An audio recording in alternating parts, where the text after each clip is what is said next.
All right, what's up, everybody? Welcome to the Eddy Live Show. I am here with my man Jorge. Chocano, how you doing, brother? Very good, very good. I didn't even know your last name was Chocano until I did the research for the Jorge show. Luis Chocano Castro. Okay, oh, Castro. Yeah, I saw that too. I love it. All the Latinos, we always have the really long names, right? Yeah. Whenever I teach, like when I was teaching before English or something, I just said Ed, right? And, people, okay, ED. And then the first day I would always write Edgar Enrique Gonzalez Navarro on there, right? And I said, okay, I give everybody 100 NT if you can read, With me, the name is the same kind of Jorge, It's Jorge, like Jorge. Yeah. And they say Jorge. And Jorge, yeah. And then somehow that's why I call myself Cola. Cola, okay, yeah. That's one of the questions where the Cola, because I didn't even know until no, that's not my real name, no. Okay, yeah. No, I knew. I figured that cannot be. Yeah. That's and actually, it's funny also because in Spanish, cola is tail. Tail. There was right? An interview, Ilmar, one of my friends. Ilmar, yeah, sure. Noticias, I think. Okay. And they do the translation by Google Translation or something like that. Okay. And I put DJ Tail. Oh, okay. Shit. You good, Lily? Closer? Okay, a little bit closer. I turn it up a little bit, yeah? Good? Let me know, yeah? Yeah. Okay. Yeah. Good, beautiful. So, you eat spicy food usually? Yeah. It's pretty spicy, Peruvian food used to be spicy. So, Jorge's got a Peruvian restaurant called Fiesta. Sí. So, you must have, maybe you can introduce yourself before we start. Yeah? Okay, I'm Jorge. Jorge Luis Chocano. I'm originally from Peru. I've been in Taiwan since 2002. Really? Yeah. Same as me, man. All right. Yeah, it's a long time, man. Yeah. Shit. Okay. Yeah. And I do different stuff in Taiwan. All have to be related with Latino or Peruvian culture. So I have a restaurant. It's called Fiesta with Peruvian food. We try to give you like dining experience. Sure, of course. Yeah. Originally, you remember, like I do have try to do more like a fast food stuff. Sure. Yeah. It no works. Okay. We try to do Latin American fast food, but I think Taiwan was not ready for that. Okay, yet, sure. Yeah. Changed to Peruvian cuisine, and how's it going? Okay. It's okay. People liking it, yeah. People are getting more familiar, It's like it's new. Mexican is a little more safe, I think when we started the restaurant like 14 years ago. At that time, everyone thought we were Indian food. Everyone, because we were making las tortillas, right, in the market. Yeah. Making it, and then they with burritos and horchata, right? Yeah. So then they said, "Oh, we don't like the Indian wrap." And the Indian milk tea, they said, "Oh, 吃过, 不喜欢. I tried before, I don't like it." No, this is not Indian food. I love Indian food, right? No, but I love Indian food. It's incredible how it's Indian food now in Taiwan. Now it's huge. Yeah. Hopefully for Latino food, eventually after 5 years later. I hope so. Yeah. So many people right now are working. Okay, the Dominican in El Punto, like Sophie and Sophie. Yeah. I don't know, so many people in the south, it's like eventually Manny in the south, right? And Las Adelitas and so before we dive in, let's grab the first one because I really want to chat with you for a long time. First one is easy. It's just buffalo wing. One, eh? Yeah, so we start from here, we go this way, and you just grab the top or the bottom, whatever you want, man. Okay, gracias. Yeah, gracias a usted, man. Provecho. Gracias,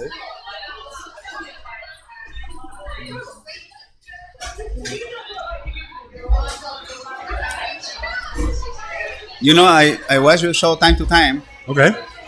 So you're the guy. and I was very curious about how spicy is there, you know what I mean? Yeah, of course. Now I can really taste it. Yeah. So you guys have to come to. You got to come and try. To review. I actually have the idea where what I'm going to do is we're going to have people also in the restaurant. People have asked, but I just get so busy and I forget, right? You get so busy, you just forget something completely. But people have asked that when they're here and they watch the show, they can follow along with the same wings, yeah? So I said, we can do that sometime. But I just remembered right now. I don't. Actually, I think I don't. I never remember like the last one. I watched the show like the last because always busy. Yeah. But I do watch couple like I can imagine in the last one the people like.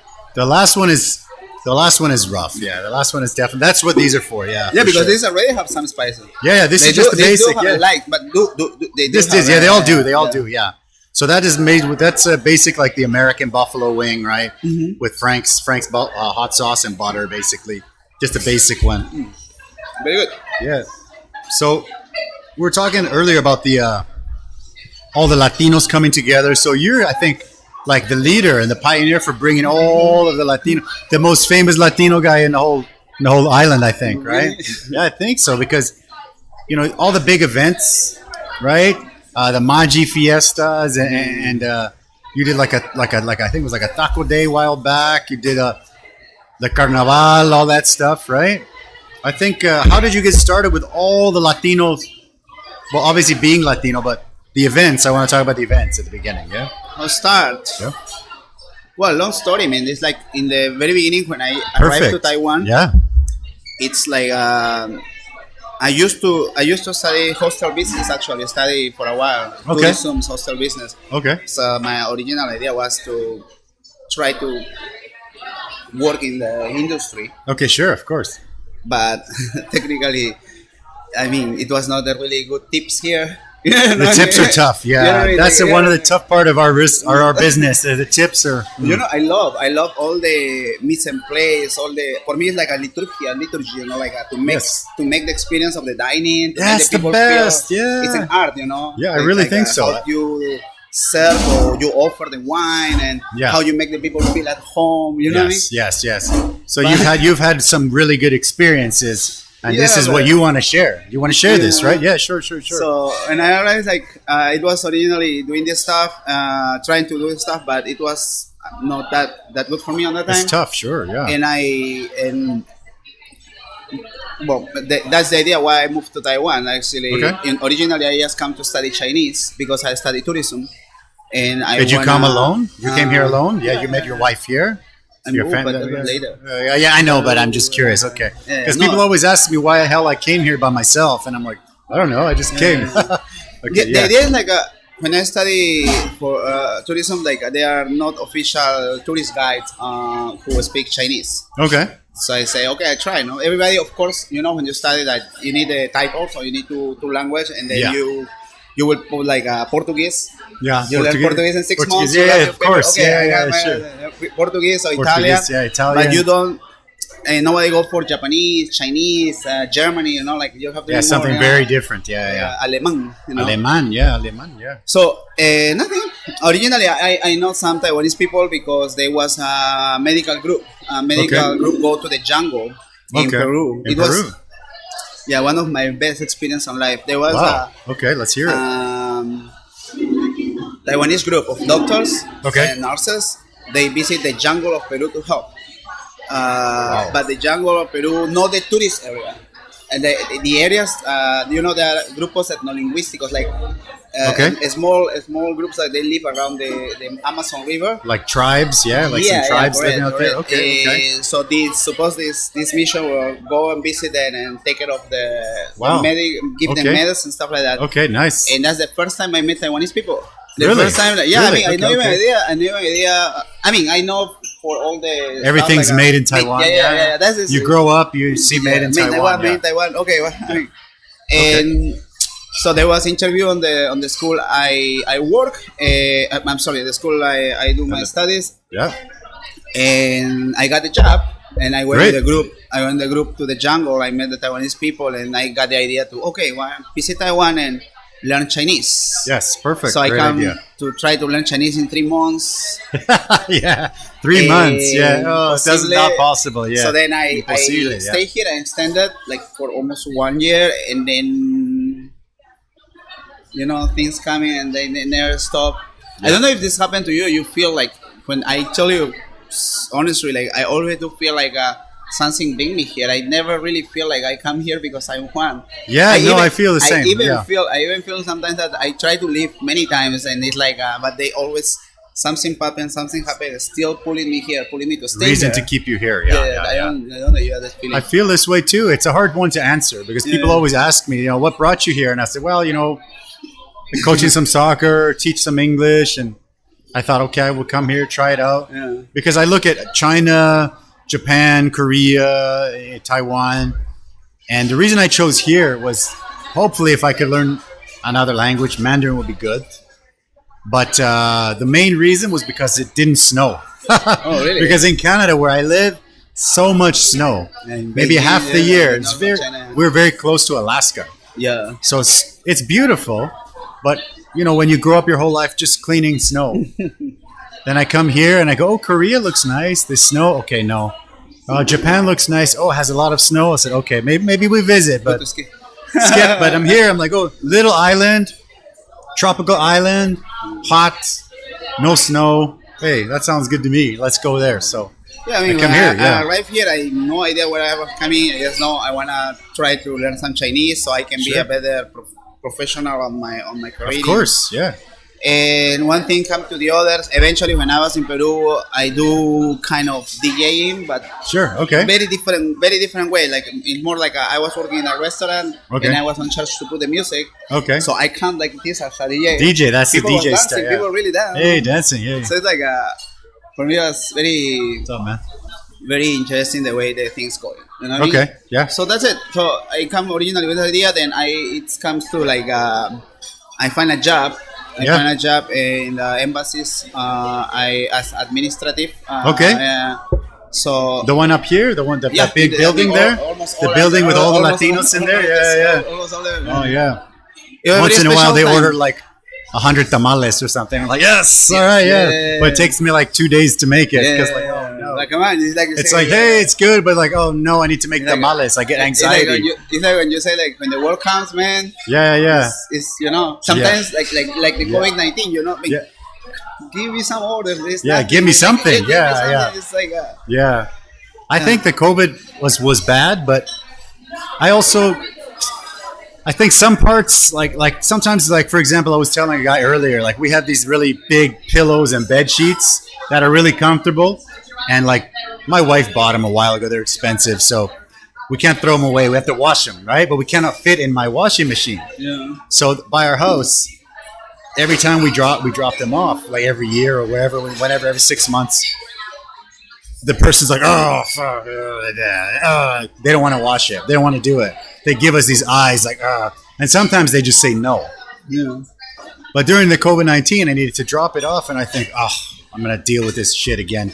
Then I bring them there, like, yeah, sure, man, no problem. Yeah, give to me. I wash for you. I give you in 7 days, man, no problem. Like, whoa. Everybody I'm like, okay, hey, thank you so much, man. So, of course, it's bad. Everything's bad. But it's also...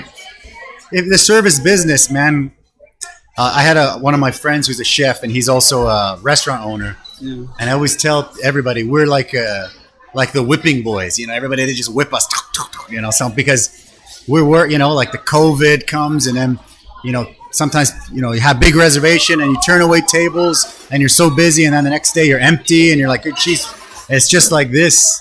It's crazy business, man. For me, COVID-19, I don't know if it happened to you, but it was like, after the big earthquake in the beginning, it's like when I go to the parks, and I feel the people like just something so simple.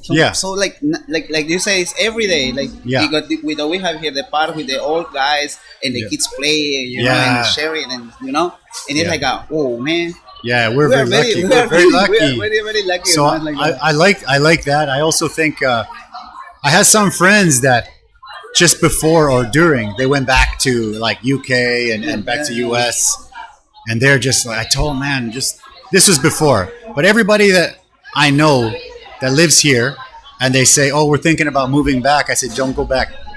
Stay here. You're gonna regret it, man. Yeah. You're gonna regret it. And then when they go back, the first thing they say is, shit. I should have stayed there. But it's like, I'm like, wow. But it's hard because when you move the family, it's so expensive. And then if you just to come back, it's also going to be very expensive. So many people, it's hard. Very hard. Also, as a foreigners in Taiwan, it's hard because it's different culture and stuff like that. But, and like our Peru, I love my country, of course, and I know the society is not perfect. Sure. Here I consider also, I mean, probably it's not perfect too. Yeah, of course not. Yeah, but the result, where I live, what I saw, I see very. I feel at least the civilization works on somehow, you know, like sometimes in Lima or in some places in my country is chaotic. It's just chaos, and sure. Like, you know, it's like it's too much. I think everywhere. Mexico is like that. Canada's even like that. You know, sometimes you go to the big cities and you want to shop. City, in the big city, it's like, hey, you know, hey, what's going on? Yeah. Let's grab another wing and keep going. Yeah. So this one is made of chipotle. Oh, so it's a little bit more spicy, but not really. So you take whatever you want, man. Yeah. Okay. Yeah. Salud. Chipotle.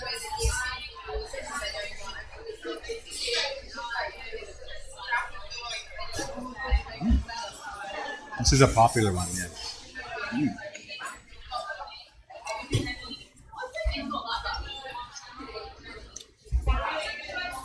I remember that. A little spicy, right? Chipotle, yeah. More than the spicy, the flavor is very strong. Yeah, it's a very strong. Very strong you don't flavor. need very much to make the sauce because it's very only a little bit. Yeah. So how has your life changed from then until now? Like living in Peru. Getting older. Well, you're getting older. Yeah, I know. I was just saying, man, I got some gray hair coming out. Oh my god! That's why I got to start to shave it again pretty soon. Yeah. How changed? A lot. I Okay. mean, a lot. Start to work in the embassy and start to play music on clubs, on bars. Start to create events. Yeah. Like the project of Latinos Taiwan. Yep. We started like around 2002. You know. No, 2003. Sorry. Really? Because I know. Yeah. Because when I came here in 2002, Yes, you I were said, here, "Wow, like- that's very cool." Yeah. we hear that. And for 2000, many people don't know, you know, but some all Latinos here they do know. Like in 2003, 2004 already, we are having events and parties and bands and the small kermes. We call it kermes. Okay. Yeah. And festivals and fiestas. That's great. Yeah. On that time, basically, the idea was kind of simple. It's like I was working in embassy. Yep. So that helped me to have contact with all this All the Latinos diplomacy and to say the high class rich community here. Sure. At the same time, I was working in the bar, in the clubs. Yeah. So I also have a contact with the students, The slang, the no, just young. kidding. Yeah, just I mean, kidding. the I'm young just kids kidding. here, you know what I mean? Yeah, no. There's actually a lot of Latinos, but younger, like students. A lot of students here, man. It's pretty. I didn't know until I opened the restaurant, and they all just come. I go, "Whoa, wow, okay." I didn't even know. Yeah, it's very cool. And the third group is like on the church. On that time, I was always going to church. I used to be very Catholic before. Yeah, sure. So Okay. I always in the The Shipai Church, yeah, of course, yeah. And in Shipai community here is also very special because it's not like because it's only one community. Yeah, it's only one.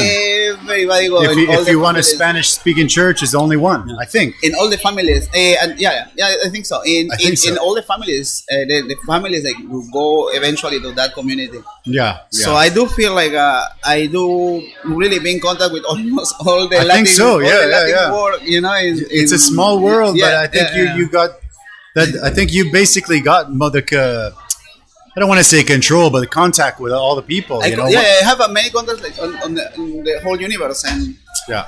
Basically, originally the idea of Latinos Taiwan, three things. Okay. One is about promoting Latin culture. Sure. Yeah.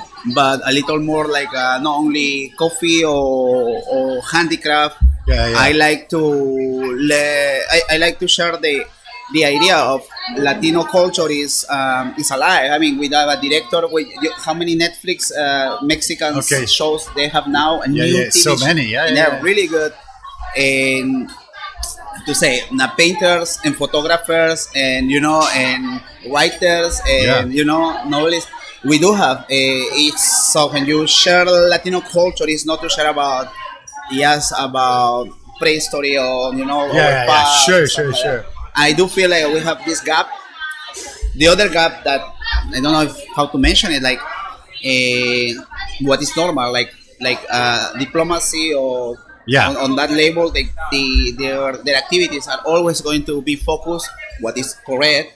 on president, on MOFA, on the Sure, on that kind of level. yeah. So I do feel like there was a gap to contact the real people, the people, to connect to people, connect to, to do a more consistent and exchange of culture, Sure, with, you know what I mean? Yeah. So there's the second one.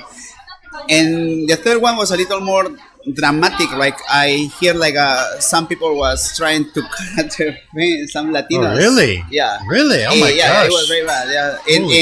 Yeah. Some Latina get depression and really try to do that stuff. And that made me feel. And that made me feel. On that time, there was doctors, some psychologists, no, but there was a doctor and police and many people who speak Spanish here. Okay. But that can only contact with certain people here, and so many people they don't really know them or how to contact them. Oh, wow! So I do feel like they should be Latinos. Taiwan should be like the connection between like the glue that glue everything together. Yeah. No, that's great. And then that's how this starts. Originally, I do a lot of feedbacks with many of with Tam Kwang. In that case was.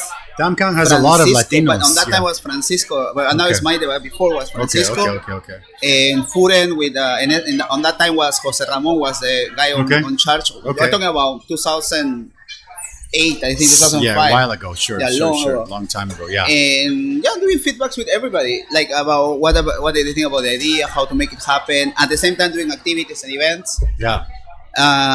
So that's how one thing come to the other and bring to the other and now we are here. I mean, the thing is, I mix a lot also with what is my real job also, like DJing and stuff. So sometimes it's a little confusing because it will look like it's Latino Taiwan party organizer or like a event organizer. Or it's like essentially, I think it's all this.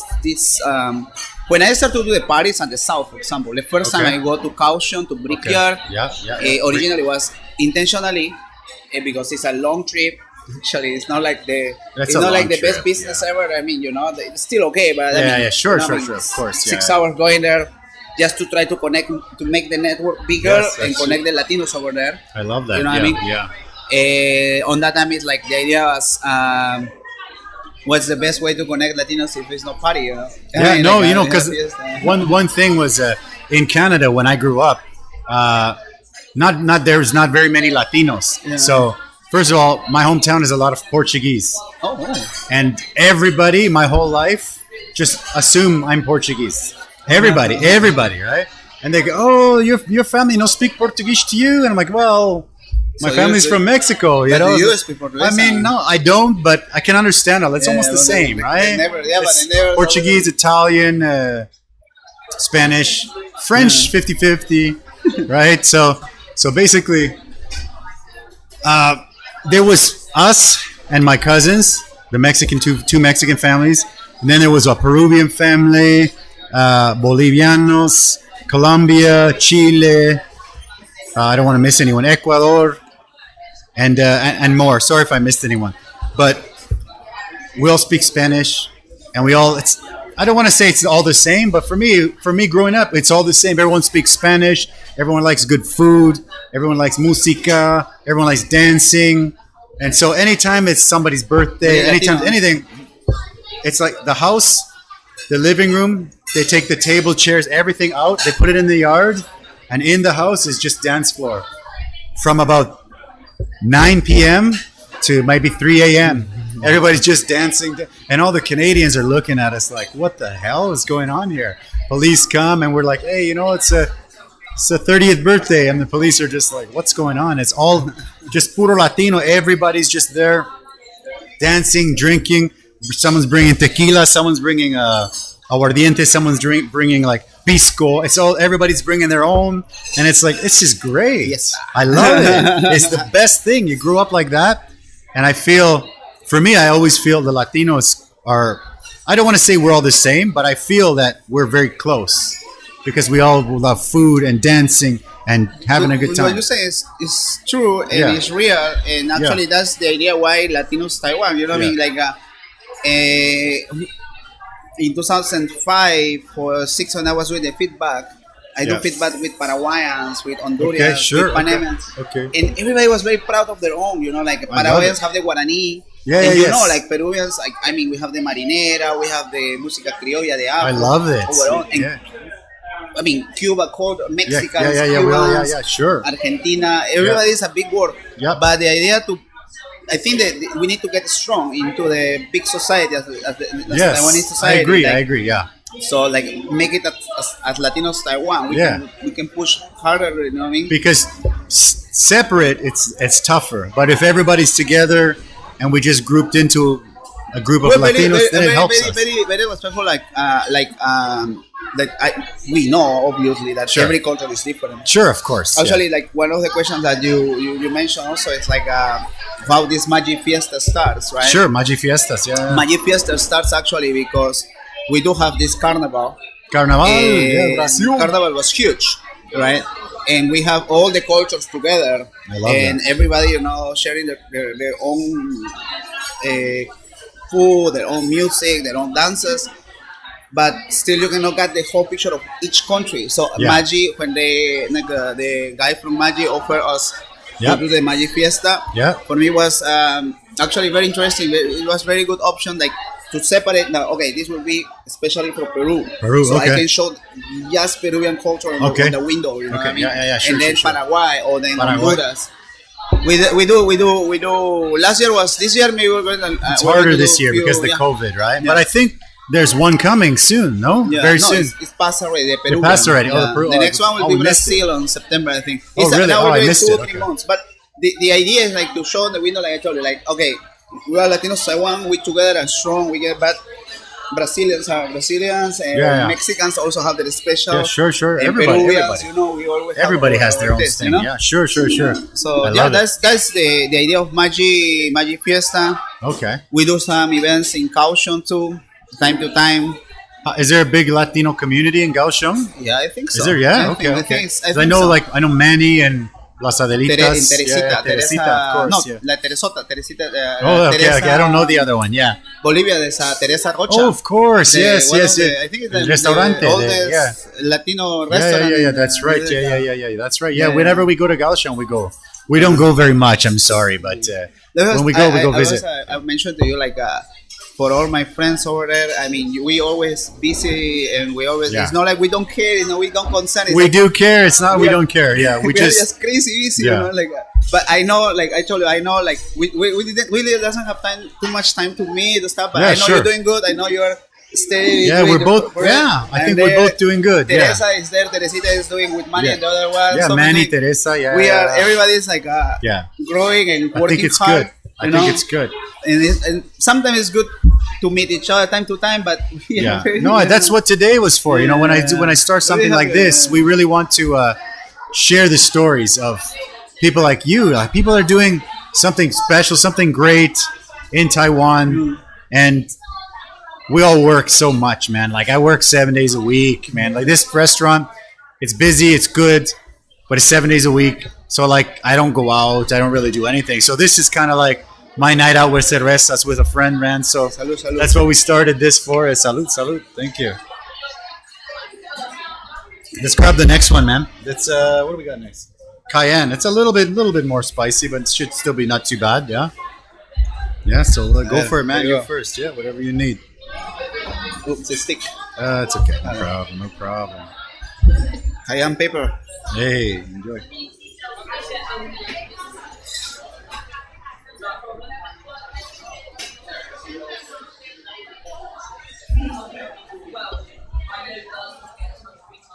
It's good. Yeah. This sauce we use, Taiwanese, they have the local chile. It's a really long red one. Mm-hmm. That's a little bit spicy, not too spicy. We use that one for this sauce, yeah. One thing when people think about spicy, they think about but actually the spices get a flavor, it's a different flavor. Yeah. Yeah, we actually have the next round has a spicier one, same recipe as this one, but change the long red ones for the really small ones that are spicier. You can even clean the seeds and make it less spicy, but the special flavor that they give to you is I love, of course, yeah. So you've been DJing for a long time, but you're actually ICRT DJ as well for as long as I can remember. I don't know how many years it's been, but ICRT DJ, Latinos Taiwan show, right? Yes, that's this guy right here, Latinos Taiwan. So how did that start? Like, maybe you can tell the story. The ICRT. We'll do ICRT first. The ICRT, actually, the story is also very, very funny. Yeah. Like 8 years ago, or 10 years ago, now 10 years ago, it should be 10 years ago. Okay. Like when we was doing the Latino Taiwan project and stuff like that, I talked to the ambassador. I say I will present the project to ICRT. Okay. I prepared the project. I prepared the demo. Yep. Visit the radio. Okay. But I think it was not the right time. Okay. So they do have the demo. They do have the idea of the radio show on that time. Okay. And But you need the person to run the show. You can't. Yeah. It was like 10 years and nothing happened until 3 or 4 years ago. I'm not really sure if it's Tim or Paul on that time. Okay. They start to push like Afro beats and Latin beats to shows. Okay. And then some like the Latinos Taiwan come right next. Okay. Was myself and there was another Jorge. We are two Jorges. Okay. Jorge Chocano and Jorge Minaya. Okay. So each one have a different show, Latino shows. Sure. And that's how it starts. I mean, so you present the project a long time ago, and then maybe they keep the idea. Yeah. And then maybe it 5 or was 6 not the right years. time. Yeah. Okay. And it comes. I mean, because the show is from the radio, so it's very different. Like, and I think on that time they kind of misunderstanding. I was actually asking for the same idea, like the radio to have their own show on Latino way. That sure. But I think I was asking to buy a segment. Okay. No. Yeah. I'm sorry. That's tough for me too. Yeah. It was too much for me. Like, sure. It's more like it comes at the right time, and this will start. It's good. I like the idea. I still not really dimension how many people listen to the radio. I contact with how many people. You know what I mean? Is there a way to measure how many people are viewers? They do. Yeah. I never say, but they do. There is a way there. Okay. I do ask. Okay. Of course. Yeah. But I also remember I told you like the spotlights mostly are on Monday morning and a morning show. Morning show. Yeah, afternoons. That's when people commute to work, right? Come home from work, right? Yeah, drive in a car, traffic jam, but right? I'm really happy with ICRT. They treat me good, and they very cooperative. And they try to promote culture. They invite sometimes restaurants. They interview. Eventually, time to time, I can promote the events that I have. Okay. And especially about the show itself, like we do have something called reggaeton and trap. Reggaeton, I love it. Music. Yeah. Okay. In the last set, in the middle set, we play salsa and bachata. Okay. But it's a big part of my life. Yeah, of course. It's huge. You can imagine how much salsa do into my life. Of course. In the first segment, in the first set, we always play folk. Okay. Any kind of folk. It can be tango, can be flamenco, can be Andeans music. Okay, sure. Can be mariachis, can be duranguenses. Yes. You know what I mean? Can be the idea. That's how I manage the show, and it seems like people like it. Or sometimes we play boleros. No, I love it. I'm thinking to do a segment, for example, about this Pau, I think Jarabe de Palo, the singer of Jarabe de Palo, was a Spanish band. Okay. Yeah. He has passed away like last week, and I do be really touched with his music. I think it's cool and nice. And I think I'm going to do for next show a segment of his music. The first one. Yeah. The second one, same, salsa and bachata. And in the last one, reggaeton, trap, tropical pop, and it's super hard. It's super hard. You can even the Latin music now in the world, it's top, and everybody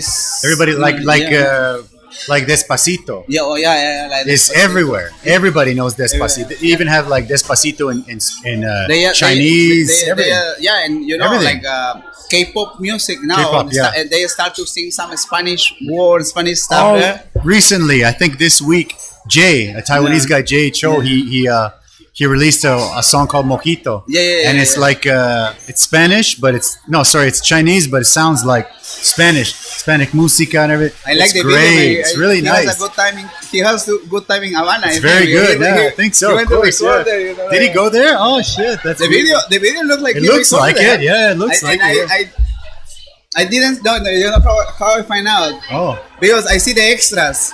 Okay. Behind. Normally we call us to do like. Of course, yeah. I do always this kind of commercial. They didn't call you a commercial, and they put me like a beach ball. Like that's fun. Yeah.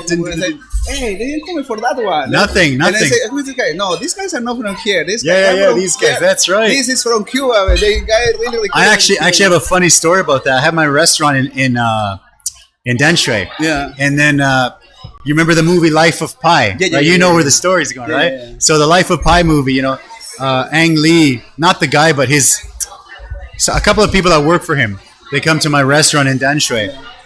And then they said, hey, we're looking for a Mexican guy, I know. And I said, okay, hey, that's me. Yeah. And then they look at me and they're like, no, we need people that look like Mexicans. I said, what does a Mexican look like? And they're like, not you, right? And I said, okay, I know a guy. And I sent him to you. I said, Latinos Taiwan, this is the guy you need. Yeah. And I said, but my family's Mexican. We're Mexican, but I said, but I know a guy. He knows all the Latinos, so I sent him to you. Yeah. And then I watched the movie, and you're in the movie. Yeah, when I went there, Leon like a. It's like I don't know. It's like they really have a hard time to find the guy. I don't know, but they look at me like. They're like, oh, he's perfect. Oh, yes. He's perfect, yes. And so, the guy talked to the girl, this is what I want. This is what I want. This is what I want. Okay, man. That's perfect because this guy's face, he really sold it. So when they come to my restaurant and they're looking at me like, try to look in the kitchen like, hey, where's the Mexican guy? I'm like, oh, that's me. And they're like, huh? Yeah. So for when they saw you, they're like, ah. And when they saw me, they're like, it's you? Yeah. I said, yeah, I'm sorry, but I'm the Mexican guy. They're like, stereotypes. Yeah, of course. I don't care. It's a good story. Yeah, it's a good story. That's why some people put it like hard. I say, that is how it is. I mean, who cares? Yeah. I'm a beach boy. Yeah, so hopefully I sent it to you guys. Hopefully you got paid. Hopefully you got paid pretty good money, I hope. I've been the honor to be English. Of course. I was like, because they told me the whole story, and I was like, yes. I know Latinos. I'm like, yes. Yeah, of course. I was so excited. Like, yes, all right, I'm going to be in an Ang Lee movie. And they're like, yeah, but not you because you don't look Mexican. If you know anybody that looks Mexican, I said, okay, well, I know Latinos Taiwan. This guy, he knows all the Latinos, so go to this guy. Okay, thank you. And I disappear from my life. And then I forget. And then I watch the movie, and then I see you, and I was like, oh, shit. Yeah. Yes, he got the part. Yeah. It was good, I bet. Yeah. Me, 2 Bolivians. Yeah. 1 Colombian. No Mexican. I love it. And actually, 1 Aboriginal. They put just 1. Oh, really? They cannot find more people. It was good. They had a great experience. I mean, especially because it was raining all the time, so they called us twice, Supposedly I have to record it in 2 days and then record it in 2 weeks or something like that. And then you're just there, living large, man. Just like, hey, Ang Lee movie, unlimited budget, yeah. You can think on the white sand and the white sand.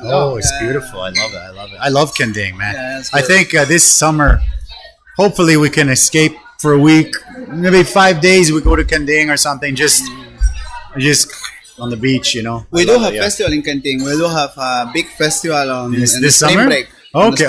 Oh, that's Spring Scream? Yeah. It's become this. I don't know. It's become a little more like a crazy electro festival. But the original idea was to be more Latin and more Caribbean. Okay. So we are working on try to bring it back. Yeah. Okay. On great. the same idea. Like the idea is like to have maybe a salsa festival with Latino festival and with international festival. Sure. With a lot of love it. I mean, hopefully. So I've got it. My wife's not watching, but maybe she's watching this. I have to go to Spring Scream to help promote Latinos. I'm going to Spring Scream, so we gotta go. Yeah. Usually I don't even ask. She's like, "Whoa, you're not going to Spring Scream." Yeah. The event was huge, man. We make it for 4 years with guys from Brickyard. Beautiful. They work really hard and making things happen. Beautiful. Now they have a bar in Tsitsi. They have their really? own bar on the beach. Oh, they have their own beach. I love it. I love it. But I mean, still trying to keep the same idea of the idea of having a. You know, when I was in this hotel Chateau in Kentin, it looked like the chateau. I love it. I went there once. It looked like a Caribbean, man. It's beautiful. The pool, the beach. I mean, you go inside that area, the chateau. Hashtag the chateau in Kending. Yeah. We went once. We went the week after Spring Scream. Yeah. Because my daughter wasn't in school, and it was super cheap because nobody. Super cheap. So me, my wife, and my daughter was like 3 days, everything included, including the high-speed rail, was like 4,000 a day. Whoa, that's like cheap, nothing. Man. So we stayed there, like including 2 meals, including shuttle bus from Kaohsiung to Kending. I was like, special, it's the best experience in a hotel. Beautiful. And then we get there, and we're on the top floor in a really small place. And then I look at the ground floors. I say, can we change to that? They say, oh, extra 1,000 each person per night. I go, no problem. Okay. So we have like the walk out to the beach, the little tiki hut there with people serving beers. And the best was my daughter was maybe 4 or 5, and like a pool like this much water, kids pool, great, because she can play. It's beautiful. Well, that's going to be on next spring. I need to do it again, man. Hopefully, next let's spring. do it. Okay. Still working on that. Okay. Make it Latino. Like, can you imagine this with a Latino background music, beautiful. Salsita, reggae? I love it. Yeah. Oh, I love it. I love it. Beautiful. Let's grab the next one, man, and then we'll go. We're halfway. Yeah. So this is actually a Korean. This is a Korean. We make a Korean sauce. It's our only one that we do that's a little bit Asian because I like Korean wings. That's the reason.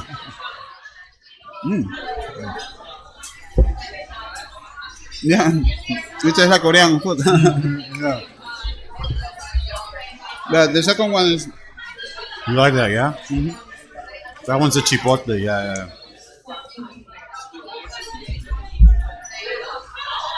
I think it's the one you are going to feel more like the Mexican. Yeah, sure. Yeah. Like we make everything. We try to make it as good as we can without importing. It's so hard to import, It's so hard, man. So we're actually halfway. So halfway through, what we do is we play a little video game. You ever play a video game? You said you play a little bit, no?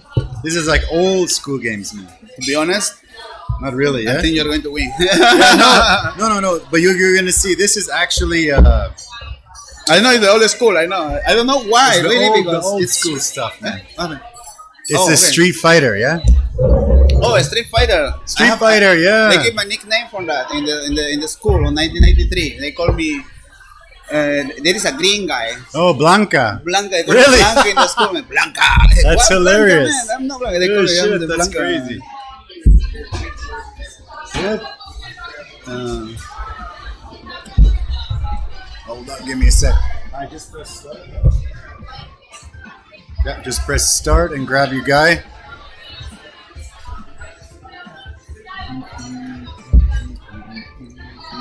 Just hit start.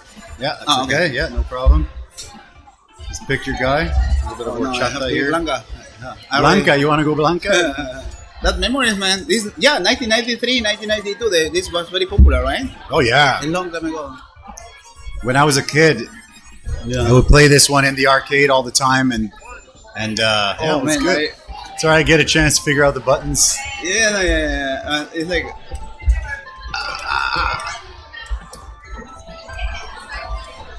Good. Shit. Okay. Yo, that's me. Hey. There you go. I really doesn't play. Oh yeah. That's you. Yeah.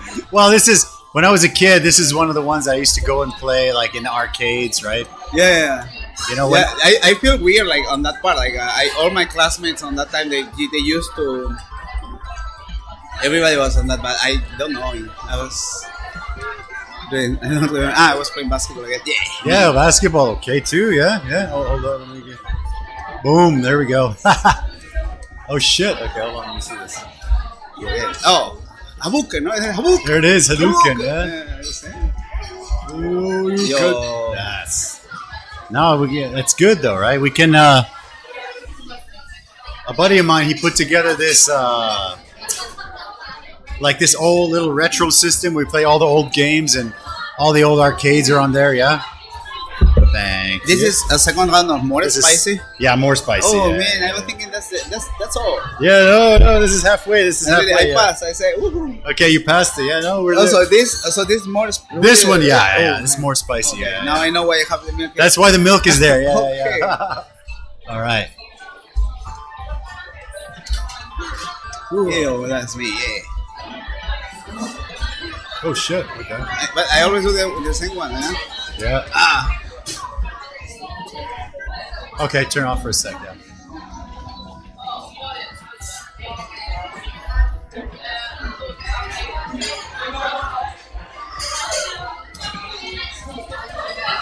Yeah, me. Oh, you go. Oh shit, you got me there. Yeah. Okay, good. Nice. Ha. All right, let's finish this and we'll do one more round. Jiu-jitsu, no? Yeah. Hey, what happened? Yeah, did they? Coming next. The couple, they give me 1 month to recover from this COVID-19. Yeah. But my kids love it, man. Do they love it? Yeah. That was one question I want to ask you, actually. Yeah, because my daughter, she loves it. Actually, my daughter met your boys in Taekwondo. Yeah. Oh my God, she loves your older boy, man. Yeah, it's crazy. The old one, the old one is like the. He's super charming, right? Yeah. All the girls love him. Yeah. I know. Yeah. But the young one is like sports, soccer. Good. And, he did good. He went with my daughter and the little sumo video there. Yeah. It's good, right? We'll be some next 1 month. Okay. But they love it. They love it. They like it, eh? Yeah. Good. They can go choose your guy. Oh, you choose the same guy? Okay, that's good. Yeah, no, we got... you want to change guy or you want to see some Can I change guy? Yeah, hold on. Let's go back. Hold on, don't press anything. Let me get that. I want Blanca. Just give me a sec here. Just reboot it. Yeah, one of my buddies, he's able to set this system up with like all these old games that I grew up playing, man. So hold on that, and then move over. Yeah, there it is. Yeah, okay. I'm gonna use Blanca. Oh, but Blanca have hair, man. I don't have hair, man. There you go. Yeah, that's Blanca. That's your guy, man. Jesus, call you Blanca. I was big, man. I was big. Good guy. Yeah, jeez. Yeah.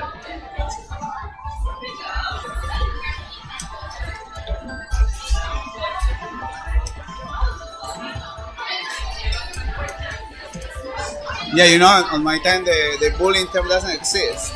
Yeah. Exactly. Yeah. Shit. Oh, man. So your boys, they liked it, eh? That's great. They love it. It's so much fun. Yeah. They love it. They're doing the soccer now with these, Latino kids. Okay. Oh, that's right. I mentioned to you. I saw that. Yeah. Okay, I mean. How is it? It's good? They like it?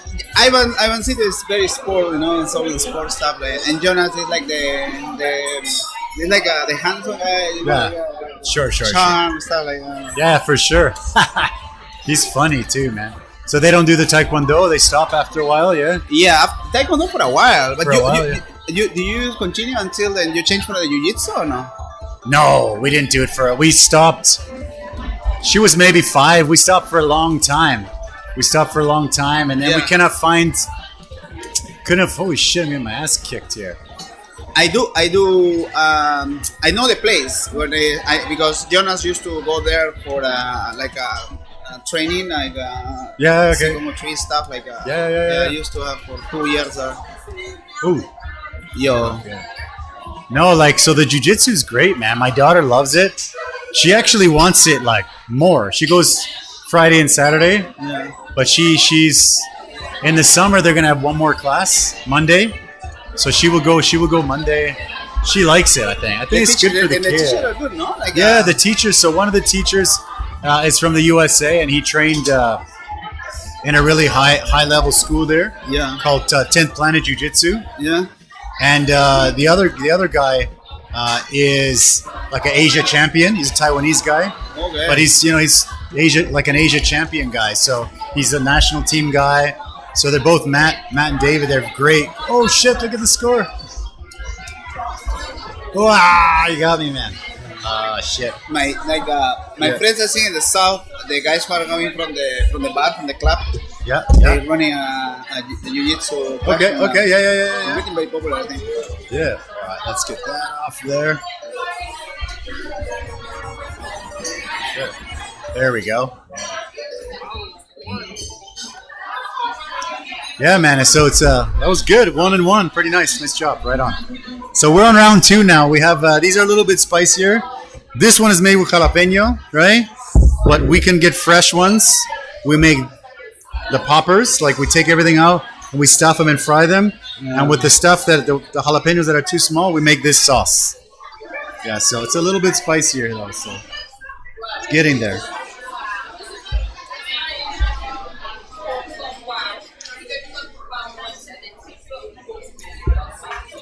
Yeah. Okay, now we got it. That's a real one. Okay. Round 1 is warm up. Yeah.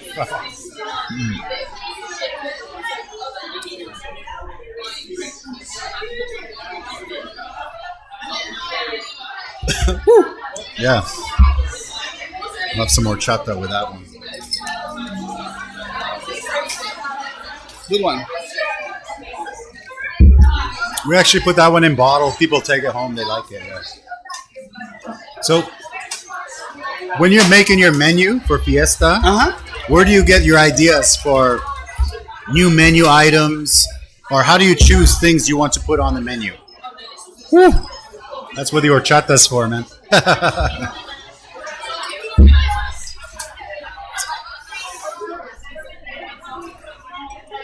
Originally, like Peruvian food are very diverse, you know, because we have a jungle, we have a mountain, and we have the coast, Lima. Lima, okay. Lima's the capital, right? Yeah. That's the main so one. Originally, the food that we serve mostly is from Lima, from the capital, from the coast. Sure, okay. Hopefully, we can be more diverse, but ingredients are very hard to find. You know what I mean? It's very hard. People always say, oh, you should do this and this and this and this and this and this. And it's impossible for one place to do everything. Even in Mexico or even in Peru, you cannot go to Lima and find one restaurant that does every single specialty out of all Peru. They do. Do they really? Okay, well then no. But that's one. You know the Michelin or the top 50 restaurant? Okay. He's in the top 3 or top 5. Oh shit. Yeah. Okay, well there you go. That's a Peruvian restaurant called Central. Central, okay. No? Really? Okay. Yeah, Virgilio, I forgot the name of the chef. Must be the most famous one in Peru. Yeah, must be. I mean, top 5. One of the reasons when I started also to open the Peruvian restaurant is because the Peruvian cuisine is start to be very famous in the world. Beautiful. Because there are 3 restaurants are in the top of the 50 best restaurants in the world, and the Michelin list, they are in the top 3 or the top 10 to say, right? Okay, beautiful, yeah. It is like a wow, you know.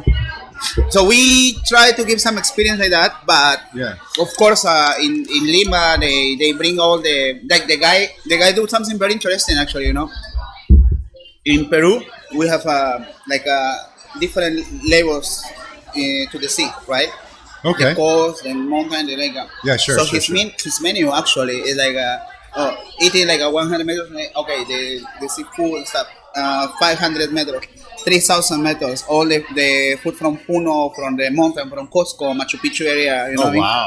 Wow. So he separated the menu on that side, on that way, and all the ingredients. Yes, everything. Yeah. Some ingredients it's just hard to find. Like what we do is like we bring it from Japan sometimes. Okay. It's easy for us, and especially when we don't have the right amounts, have to buy it. And we also work with a friend for polleria. You don't know? Do you hear about polleria? Yeah, of course. Yeah. Pollo muy rico. Yeah, actually, polleria. I want to get them on so we can talk about polleria as well. Oh, he's shy, man. I don't know the owner though, so that's what's up. He'll make it. You gotta do it, man. Everybody's shy until they get out here. When you gotta do your restaurant, man. This guy's shy. He's the most famous Latino in the whole island, man. Yeah, but polleria. So with him, for example, we just went there with Ernie. Cola, right? you know? Yeah, Inca Cola. We bring Inca Cola, and we share some recipes and stuff like that. Yeah. So that's it. I mean, originally from my mom, My mom was staying here for a while. Okay. He also helped us. She also helped us Moms. with the menu. Mom, everything's mom. Yeah. Same thing for me. The same, like sometimes people are like, oh, why is not like this? Like, I always used to say like, we do have a different moms, different tastes, and like everybody cook different. So that's. Yeah, of course, yeah. We got a comment. Teresita here. Yeah. Hey, Hola. Teresita. Hola. ¿Cómo estás? Teresita baila, Teresita. canta. Oh yeah, of course. Yeah. She's always going live. She's always live, running the whole show. Yeah. She loves always like live. Always live. Teresita chiquita. Yes, that's hilarious. Saludos a Latinoamérica, a todos, everybody here, Taiwan, everybody. Saludos a todos. Están por ahí. A Yeah, Jacqueline, ¿no? Jacqueline. Hay muchos latinos, están haciendo cosas muy bonitas. And it's okay, no problem, man. It's okay. They do use doing different projects also in the south, festivals and stuff. Guys, that's why I think it's really good to have somebody like you that's tying everybody together, because I think it's hard when it's just little pieces here and there, and then certain people, they feel like, oh no, this guy's in my competition, and everybody's like, oh yeah, and they don't want to get close, and so I also have some mixed experience, but I think Taiwan it's not that big, but there's so many people. Taiwanese people, they love to try new stuff. From my It's a great side, place, man. from my side for this kind of stuff, I just try to be far away. Yeah. Try to don't fight and try to don't get the importance. Try to be constructive. Sure, of like course. try to keep building, keep constructive, keep creative, and make this happen. Yeah, for otherwise, sure. Otherwise, it's like if I start to check and what people say here, people say here, people say okay, I mean, you get a lot of haters. For me, it's very important. Like my friends, the people who really knows me, like Teresita, Yeah, or like, Teresita's solid. Yeah. Like they really know who I am. They really know my behaviors, my ethics, the way I work. Yeah. The rest of the world, man. It doesn't matter what they think. Especially when you're when you're doing this, something like this. Everybody's like, no, this guy, Eddy doesn't. I mean, oh my gosh, I get so much shit from people, man. No, because it's sometimes hard, it can really maybe sometimes get your emotions, stuff like that. Yeah, of course. You wanna keep sometimes you feel. Yeah. We have a beautiful families. We have our store, our business. Yeah. We keep going. We have dreams. We have a future. We have dreams, and what I think I like about you is also you're like a visionary. You see something there. You see something in the future, and you say, "I want to build that." So we know the future's here. We're here. We're trying. Yeah. We're trying to build it. Maybe we can make it, maybe not, but we're trying to do it. But I really have, like I said, sometimes, I don't know if it's happened to you when you think about food and say, I just don't open a Neuromian store and I will be rich, of course, it's yeah. popular, it's hard, but yeah. I'm doing what I really want to do. I'm doing the Peruvian cuisine, you're doing the Mexican food. Sure, the style of the thing of the food that you really want to offer to people. So it's like, it's your thing, It's our thing, and for us here, we try to do more. Like some people say, California Mex, and then Mexico Mexican, and Tex-Mex, and all this stuff. We just try to do the thing that we try to do, like popular Mex, like stuff that people they know. Yeah. Because sometimes we do like whenever we make tamales, it takes me like 3 days to make 100 tamales. It's so much work, and then it's like gold. You're like, oh my God, this is so much work, and I have this pot of tamales there. You start to sell. Sometimes sell everything. Great. You have to do it to try. We are doing actually for the Moon Festival. Oh yes, we should. It's very similar, right? It's very similar. Yeah. Tamales here, like maybe that sounds good. Yeah. Every year I think I should do that, but then it comes, and then I'm like, oh my God, I don't want to do that. Yeah. So. Then I start to get like anxiety, like 1 week before. I'm like tamale anxiety, because it's so much work. I'm like, oh shit. Yeah. But we're trying to we do something like that, and then you have this big pot of gold, all these tamales. Everybody's like, oh, tamales, and then the first day you sell half of them, and the second day maybe you don't sell any, and then the third day you're like, oh shit, I got to start selling. Now it's mai songi, you know, buy one get one. Hey, now it's okay. And the fourth day, now it's like, hey, you know, 6-pack of tamales because now you can freeze them and now we can deep fry them. And then you're like, oh shit, you kind of get like. So it's really like it's a long process. Like the first 1-2 days, it's gold. Hey, guess what? We got tamales, and people are like, wow. But then you have some people that are like, oh my gosh, you know, 300 NT for 2 tamales with a set. Oh, I don't want to pay that. It's so cheap in Mexico. I'm like, well, it's cheap in Mexico. Of course it's cheap. We cannot make it that cheap here because it takes me 3 days, 2-3 days by myself to make it. Sometimes so people, much work, man. No, and sometimes people don't understand. Like, it's so much work. You do have a restaurant, and it's the experience of dining. It's, Yes, I mean, it's not. I know I can just stay outside Yeah, with of the course. tacos. Yeah, exactly. It's correct, man. It's okay too. Yeah, Different sure. style, you know. It's different. Yeah. But here we have bills, electricity, air conditions, and Staff. and we need staff You know, here, staff there. a lot of my staff, I have a couple staff that, you know, they're here to work. Their family's back home. They work here. They send the money home. They just work, and they're great. And so we're taking care. I'm taking care of them. They're taking care of their family. It's like a whole circle of. It's a lot of responsibility. We cannot just say, oh, "I'll give you everything for free," because, you know, there has been Mexican places that come, and they're like half the price of what we charge. Yeah. But 1-2 years, it's gone. Yeah. It's so because it's not possible. Yeah. But I mean, then they say, I "Oh, remember that part. no, I'm not talking about that. I'm just saying, like in Mexico, tacos are cheap, really, really, really cheap. The last time I went, I was like 5 tacos for like 50 cents or something ridiculous, and I'm just like, No, It's crazy. They did as a fast food. Yeah, but yeah. I remember when I was in LA. like taco trucks and stuff. No, right?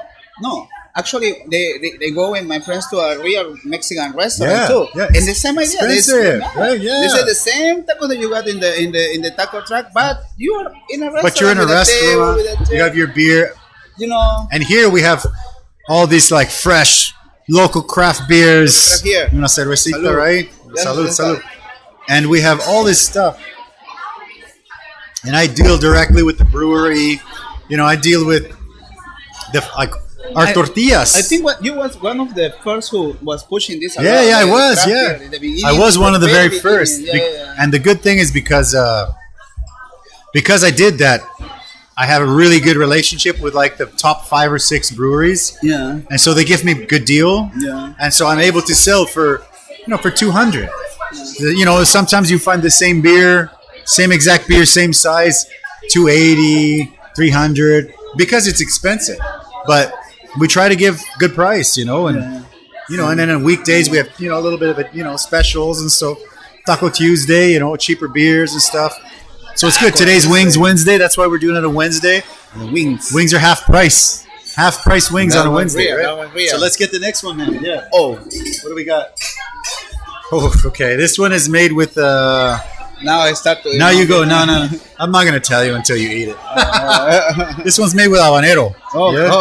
Chiles habaneros. Yeah.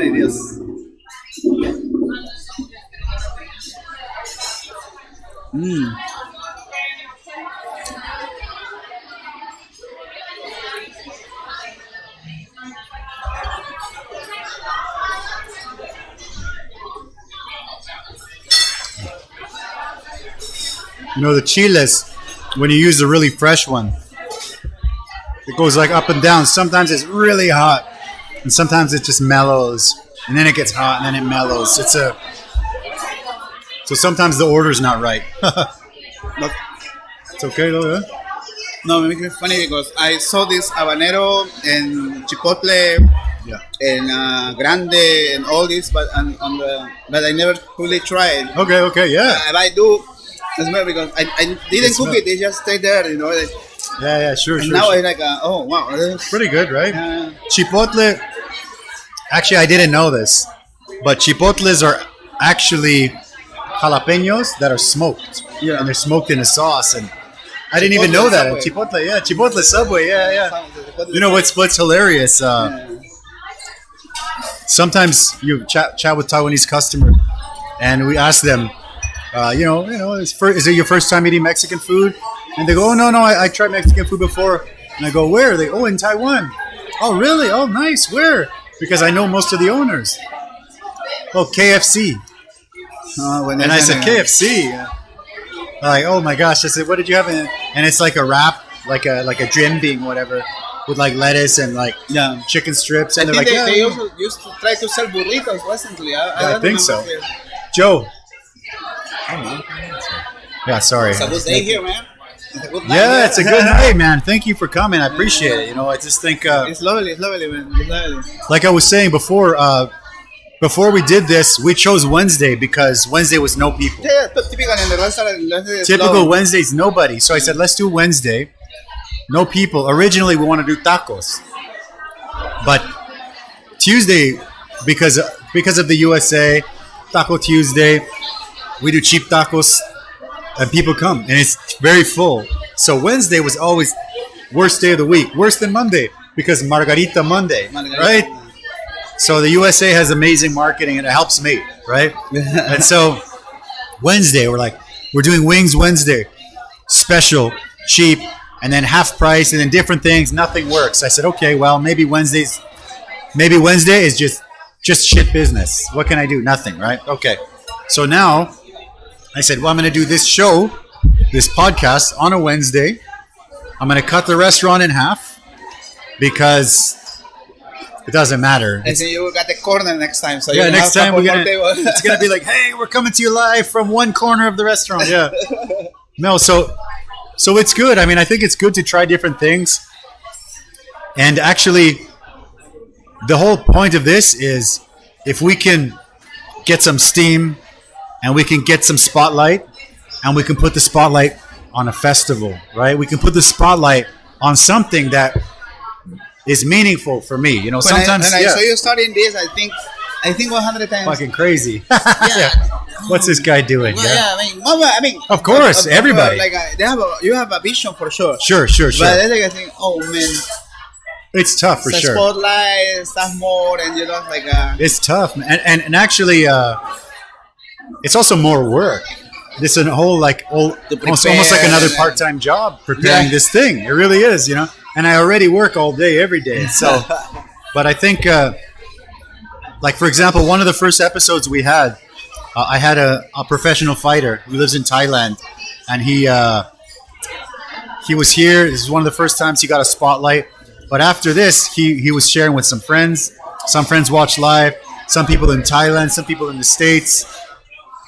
And then some sponsors. They start to contact him. Hey, I saw your thing. I saw your story, and it's great. So he was able to. It was helping him. Yeah. And you of have course, a lawyer too here, right? Yeah, we had a lawyer. So what? This guy is an accountant. This is an accountant. He, whenever people ask me about business, it's always like, hey, I need an English-speaking accountant. So I got my guy Kevin. He's also shy guy. Didn't want to come on, but he did great. It's hard. I'm trying to get Ernie on, man. Ernie, let's do it, man. Jorge's here. Jorge says you got to do it, right? We put the tequila here, man. Yeah, we got to get Ernie here with tequila. That's the best tequila in town, man. Don Ernesto, it's the best, and the price. It's very perfect. Very interesting because it's like I've been a big fan of your show. I mean, I do know. Thanks, man. I appreciate it. Thank you, man. Thank you so much. I didn't really feel it, but I do really remember that interview. Okay, that's good. I appreciate it, man. You know, it really means a lot, and I'm very happy to get you here, and I really like if we can collect. The whole point is to collect the eyes, right? If you can collect eyes from everywhere, and then, hey, Maji's got a carnaval next Saturday. Let's put up a post. Say, hey, next Saturday, carnaval. We cut up. I have Lily over here. We take the long video, and we cut up little pieces. And the piece we talk about carnaval, we make like a 2-minute video. And we put it up, and we say boom, and we say, hey. You want to check out Carnaval? Go here, right? And the date. That's what we try to do, right? Yeah. It's definitely a lot of work, but it will take time. It's worth it, man. It's gonna take for sure time, for sure. Because, like I said, I spent money on the equipment, piece by piece by piece. So it's a lot. But I haven't gone out. I don't really go out drinking or anything. But now we have all the equipment. Everything's working. It's growing. It's going well. Now we can start to maybe put a little bit of money to put it in front of more eyes, right? So that's what we want to do. So if it can grow, and then if the channel can start to bring also like some YouTube, some income, we could also have some income to grow the channel more, but also to put something in the Magi Fiesta, maybe to sponsor a local fighter, to do something like that, because that's what it's for. Eddy live from Magi Fiesta. I'm not trying to make money. I can imagine how busy. Let's do it. Let's go. The next one we'll do. I actually have a lot of the stuff. Right? Yeah, all of the stuff is mobile. The stuff I have here is not, but I have everything. The Bluetooth mics, everything. It works outside. Let's keep it for Carna. I mean, Carna is huge. Okay, something smaller. Something. Carnaval is madness. No, let's try it. We can come out. Come on, we do a live show. We can interview the people. Hey, what do you guys think of Latino culture? Some food. We do have one YouTuber, one Spanish guy. Great. But he lives in Vietnam now. It's like, very good. You know what? There's also another YouTuber guy that I know. He's from Chile. He's like bodybuilder. This guy's incredible. He's a super sweet, really nice guy. He's got like 200,000 or 300,000 followers. He's great. Yeah, I'm gonna get him on the show too. Yeah, I haven't talked to him in a while. He's a great guy, man. Really good. I'll send you his link, man. Yeah, sure. He's a great guy. Is Young guy from Chile. He lives in Taiwan. Yeah, he lives in Taoyuan, I think. Wow, I never been here. Yeah. He's maybe. He's maybe, yeah. That happened to you, like many people know you, and then you are like, you feel sorry because it's tough. I don't really. Of course. I don't care. I don't care. It's just I really don't remember. Yeah, no, it's hard. Like, today, it happens all the time. Today, I picked up my a bicycle for my daughter. She just got a new bike. You know, we're biking in here, and we had one of our customers in front. Great guy, and he stopped and he hung up his phone. He's like, "Hey, Eddy," and I'm like, "Hey, like, you remember me?" I'm like, "Yeah, sure." You know, and I said, "Okay, great." You know, it's hard. No, it's very hard, and you feel like, "Oh man, you sorry, feel bad. But it's not like that." Yeah. Okay. Yeah. It's and then basically, it's he told me he come to the restaurant in Danshui lots of times. Whoa. And then he come to the other one, and I'm just like, wow, it's great guy, super. Yeah. We chatted for a while, great guy. But sometimes you just like forget. Yeah. And also, I have a lot of customers that come and they're like, oh, hey, do you know Dave? Blah blah blah. He comes here all the time, and I'm like, if I see his face, I'm gonna remember. But names, oh my god, names are tough. Oh, it happened to me. Tough. The words is like from some foreigners because they're very different stuff. Like sure, I can't remember. But sometimes for the Taiwanese people, I cannot really remember. And some of these people are really key people from my work, and they and I was like in front of like, oh man, this is the guy who I remember, and I don't. It's hard, man. It's hard to remember, and we're not trying to insult anyone. But what happens is, it's just too much information. It's just too many faces, and just too many names. And I mean, a good friend of mine who's leaving soon, he wants to come and learn the la masa para las tortillas before he leaves. And I said, yeah, come anytime. And he told me, you know, he's just about finished his master's degree or something. And I said, okay, cool. And I said, oh, what's your plan after that? You know, and he's like, we talked about that for like 1 hour last week. I said, oh, really? Oh, yeah. Oh, yeah, I remember. Yeah. He's like, I'm leaving. I'm like, oh, yeah. You don't even drink, man. I don't even remember. And I don't even drink. Imagine if I drank. Oh, my God. Yeah. My brain is broken. There's so many. There's just so many. You know, sometimes I feel it's kind of good in a way because it is good because then I'm happy all the time. We keep neutral. You know, like we need not bad feelings, strong feelings. Just keep neutral and natural with people, and friendly and energy. You know, I don't know. I feel it's good. And I also just think we're both, I think, pretty genuine, like simple, nice guy. You know, like people. Sometimes we're people, nice. we're pretty nice. We're pretty nice. You know, like I feel sometimes people they'll ask me like questions about politics and stuff like that, and I'm like, I don't even watch the news. I only know. I have something huge. We do have enough politics in our lives sometimes, you know, with all this. I know. I have to deal with so many, you know, crappy things, and sometimes customers are pissed off, and staff is tired and grumpy, and it's like, you know what? I'm taking care of my family, you know. I go home. Yeah, I'm happy. So whatever, it is what it is, right? So we're just happy, right? Just happy guys, man. So don't take it the wrong way. we're trying, but sometimes we're just happy. We're just busy. But it is good because sometimes something really bad happens and it's just like, oh shit, you know, something crazy. And then I go pick up my daughter, take her to the park for 30 minutes for her bicycle. I completely forgot what happened. And somebody will come back and be like, hey, you know, sorry about earlier. And I'm like, what happened earlier? Yeah, I don't even remember. Because, you know, I forget, man. I don't remember. You mentioned also like about Latinos Taiwan and what's coming next in future. You know, it's like seriously right now after start my family. Yeah. First of all, maybe people doesn't know that I have my family. Yes, it's a family. Sorry, ladies, he's off the market. Yeah. I try to keep my family life very apart. Of course, you know what I mean? Of course. Sure, especially when you're a DJ and the crazy life stuff. Of course, like, of course, you know? But seriously, no idea. I mean, most my priority now are Jonas, Ivan, my kids, my wife, and see how we are going Sure. together. And also, marriage is like a full-time job too. It's tough too, you know. For me, I work with my wife, and so sometimes it just gets so busy, and then, you know, maybe we'll have a little argument, whatever, and just whatever. We go home, and also the same topic comes up because we're working together all day, and then it's just crazy. Yeah, it's tough, man. It's very tough. Yeah, it's very tough. So I cannot separate because we're always here together. Yeah, so it's good. This is what we try to do in the beginning, and it worked. So we're happy. We're lucky. I know it's hard some places, but yeah, we're there, man. We're getting there. So yeah, grab the next wing, man. Yo, Ready? Yeah. Good. We're good. This is the one we were talking about earlier. Yep. That's the other one is cayenne, and this one is made with the Thai chile. Okay. The little Thai ones.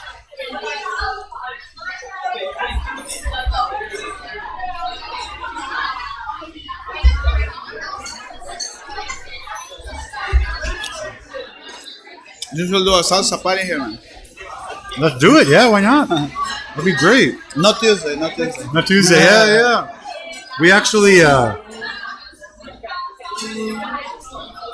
What was I going to say? We did Gio about a year ago or 2 years ago. I mean, time flies. I don't remember.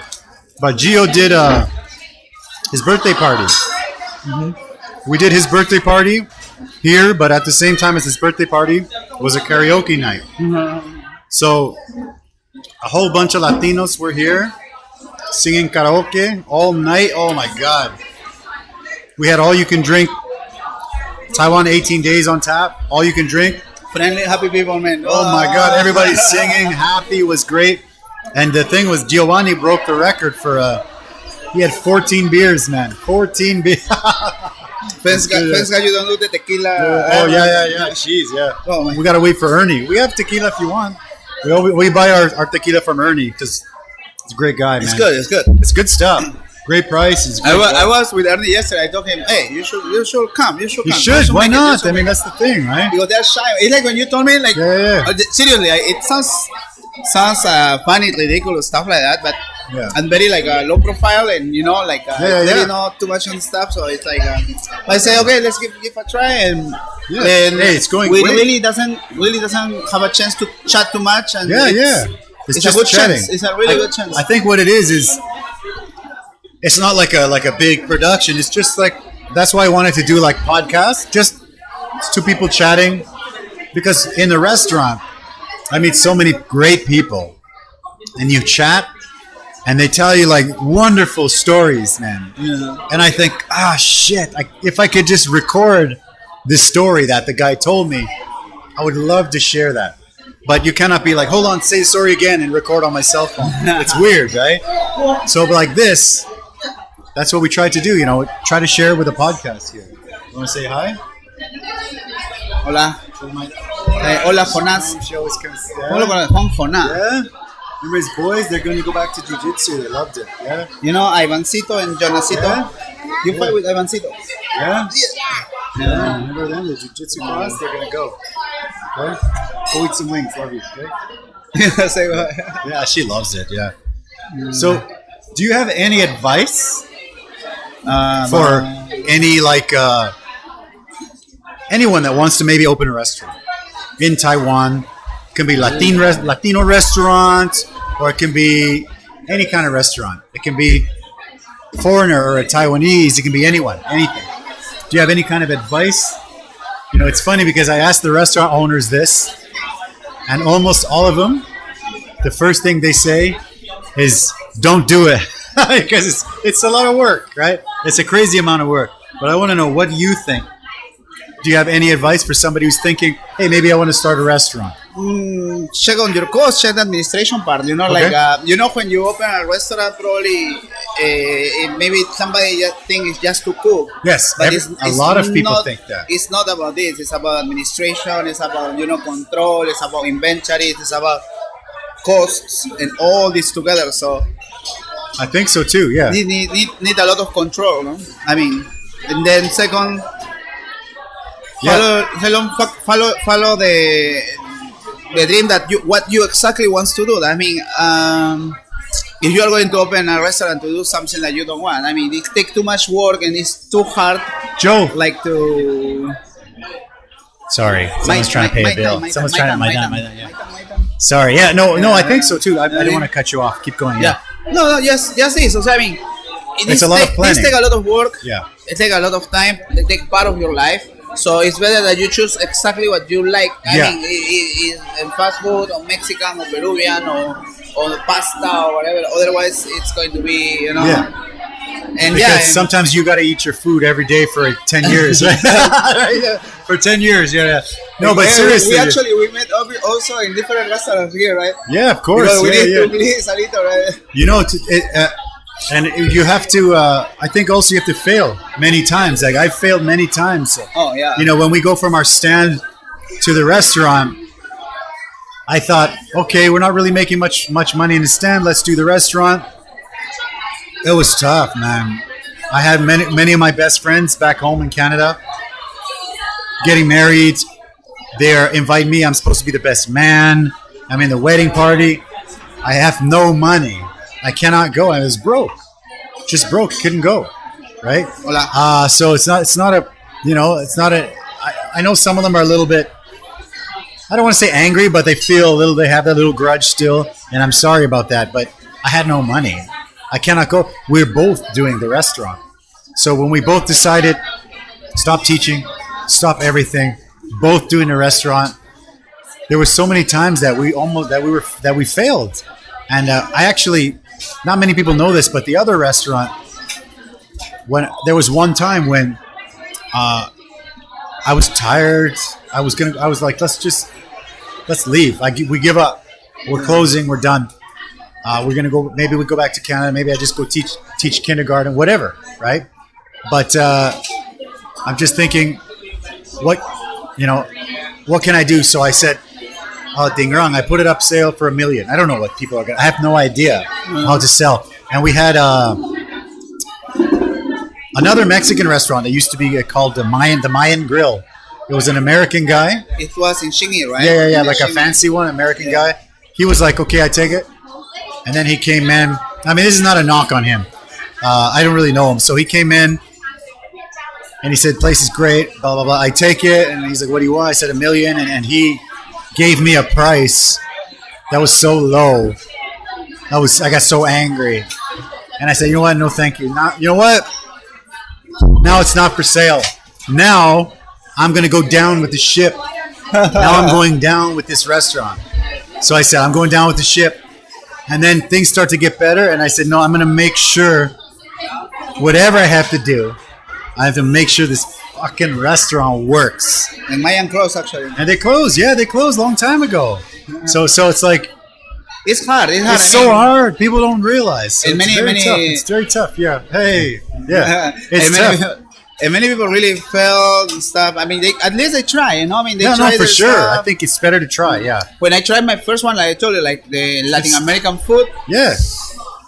I mean, this is my first try, my first baby trying to use all what I learned when I was in my country. Of course. That's all we can do. Yeah. You know, like, yeah. That's all we can do, man. Because people don't know how much, especially now. There's the social media. It's very good, can work very well, but also can be very bad. If there's something bad, It's like, oh my God, you could get a 1-star review for anything now. Yeah, it's crazy. 1-star review. Last time, somebody in my restaurant they give a 1-star review and point on one of my workers, and I was so weird. Like I have cameras and everything, so we start to check case by case, you know. Yeah. And it's ridiculous because basically, like the girl, it was full book, so the girl just tried to give them a table, so they want to sit on the short table, so they just sit on the tall table, and then the other waitress later put them back to the normal table. Yeah, sure, Joe. Come on, man. Sorry. No, but definitely for us too. I have 1 star. You don't know what's happening here. You don't know. It's crazy. The restaurant's crazy today. Yeah. So we have we have shit, I lost my train of thought because the lady's waiting too long. But it's good.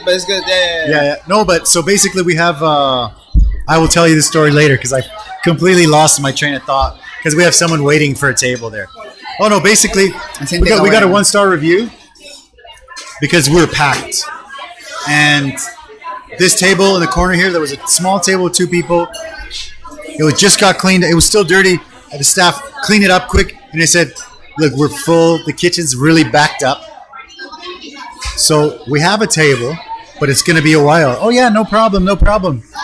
And then 15 minutes later, they're like yelling at the staff, hey, you shouldn't take tables if you cannot handle it, and like screaming.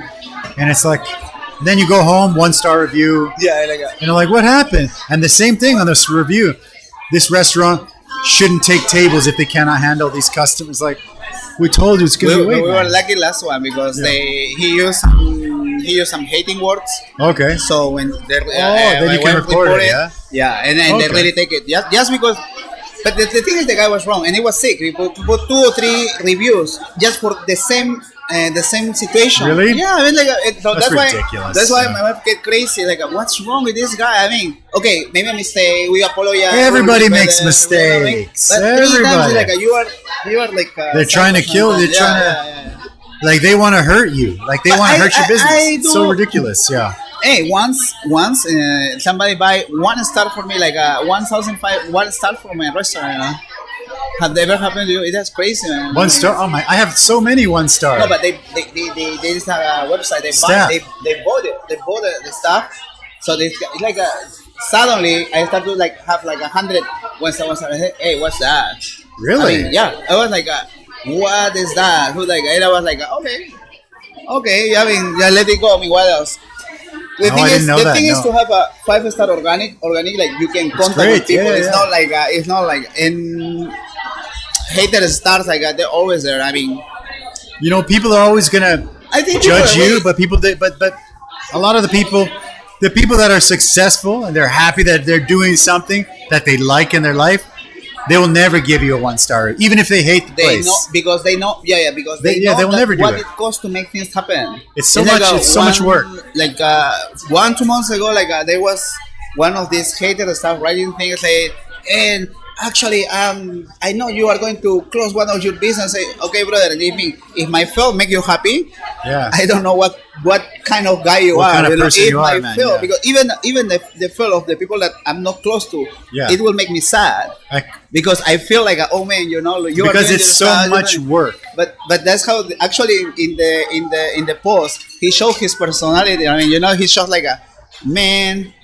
Even if I'm failing, you should feel actually sad, not happy because the guy is going down. I mean, like it's kind of weird stuff, feeling. It's bad. Like, it's bad because that's some people they're happy because they're miserable and they see other people fail. Then they're like, yes. Somebody say that like the miserable meeting stuff. Like let it be. Like so for me, we just closed the other one. We had 2 in Tiemu for a while. That? That place is 10 years old, man. It's very hard for me. It's very hard. It's very heartbreaking. But I made the decision because we didn't have enough staff for both. Management took place. It's so hard, and I'm running around like a crazy man. Especially with this millennials, so the new generation, like they it's don't crazy. really. Nobody wants to work. It's very hard, man. It's so hard to. And people don't. The people that are not involved in the business, they don't understand that. And I try to I mean, we're nice to everybody, but it's also hard if somebody is, they're boiling the beans and they burn them, and you have to throw away a pot because they just don't care, or they're not watching. It's like, man, you just burned like 2 days worth of beans in that pot just because you're not looking, just because you didn't stir, or just because whatever. It's like, it's crazy. Like right now we have good people, so things are good, but it's very hard. As soon as one leaves, you're back in there hustling again. It's crazy. Now you say that, I also have to mention that now, especially now, I'm really happy with my restaurant. The team is the working team that I got now. It's very nice people. Yeah, that's people great. who are like jealous for their job. They try to do it good. They have their own proud. I love it. These are like my front desk, one of the front desk solely these are my people, my customer, team, my customer. Yeah. Love it. And I love that attitude. Yeah, and in the kitchen best. we got a very old chef, he used to work in Malibu, and it's like a lot of experience. Oh, great. A lot of experience. Okay, nice. He's doing a great job now. That's I got a nice team. Okay. Hopefully things getting better and better now. Sure, I think it's getting better. Yeah. Summer, people are staying, right? People gotta stay, they gotta eat, right? Continue the events, and I also very lucky that I work in different bars and clubs. Sure. Yeah. So you can spread your work pretty good. Yeah. Eventually, that something make me proud is eventually I do have the trust of these different, big bars or clubs owners and stuff like that. That they know me and they trust on my work, or they trust on my projects. And I love it. Yeah. And sometimes they say, hey, some people are writing stuff, and what I do with this? What are you gonna do? Right? People are always gonna write, and it's just a lot of those reviews. They're 1 star, whatever, but they don't even have a picture of the person. It's not even. Yeah, sometimes it's like a piece of. It's like a cat. Yeah, yellow hair. These guys, one called yellow hair, the other guy called black face. I don't remember. It's like just like some random. What do you do? Put your name, man. We can. The service on your hostel business stuff. I know you are always right, and I will always. Sure. I'm here to serve you. It's my honor to serve you. You know what I mean? This is the art. It's our pleasure. It's my pleasure my honor to serve you. Like we were talking about earlier. You know what I mean? But show me your face. Yeah. Come on. Come on. But I also think we have. It's a tough business, but I think it's a business that's going to always be around because people always want to go out. They want to have the experience of a nice restaurant, nice dish, nice ceviche. Right? I heard your ceviche is incredible, right? Just want to go out. They want to have that. You can order from Uber Eats or whatever and get the food at home in a box.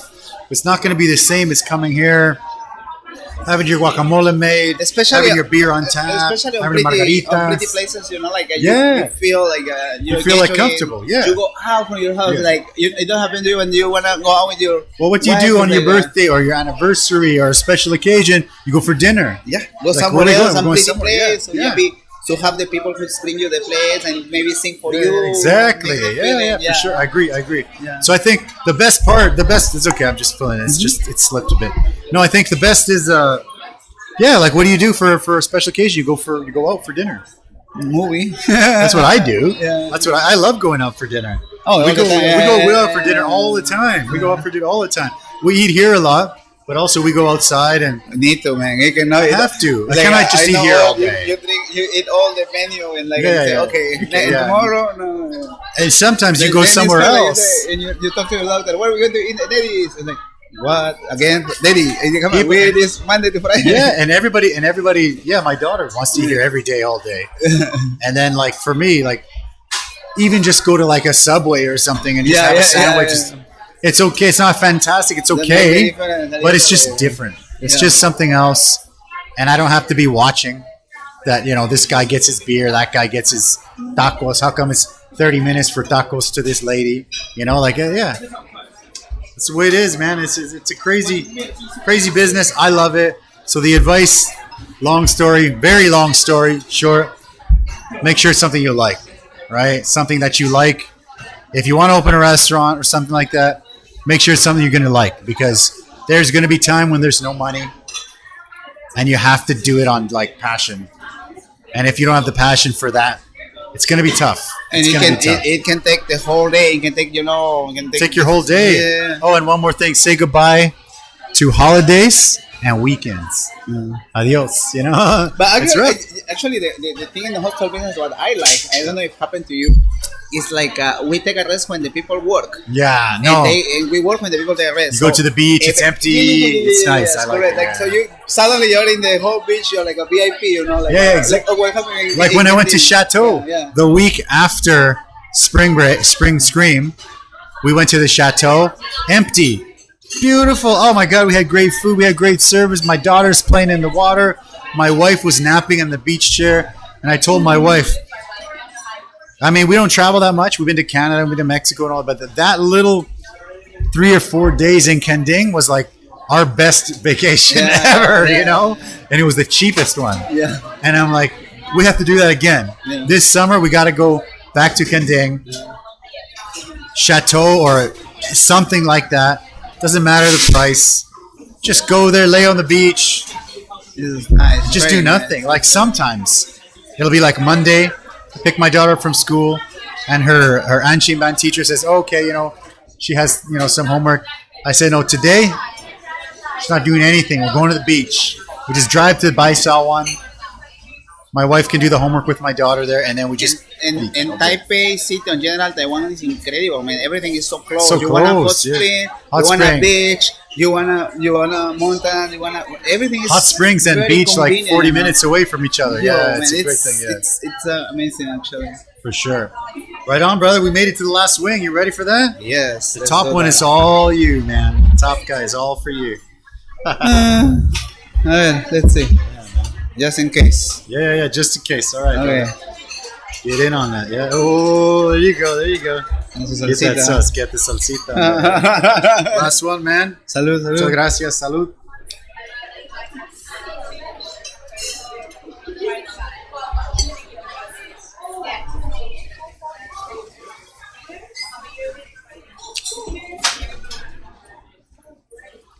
Good, bad, hot? No? Keep that milk close by.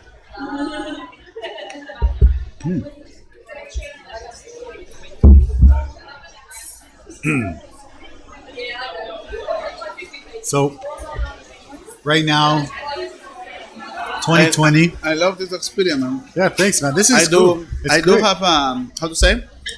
We got the side cam right there. Boom. We got some customers paying their bills over there. Yeah. Boom. Yeah. There you go. Boom. Oh, shoot. I forgot to say, don't forget to subscribe to the channel, everybody. Boom. Check that out. And we also have on Instagram. So don't forget to subscribe to our Instagram as well. Oh, that's getting hot. I forgot about it. So right now, 2020, summertime. Crazy time all over the world. The world's kind of falling apart a little bit. Taiwan has done well. We're very lucky to be here. Do you have anything you want to share? Some kind of advice to maybe people here in Taiwan or the world, your country, anywhere? Do you have anything you want to share? Let me kind of... Want to share milk? Yeah, share Salud. some milk. Salud. We want to share some milk. Oh, that's a hot one, yeah?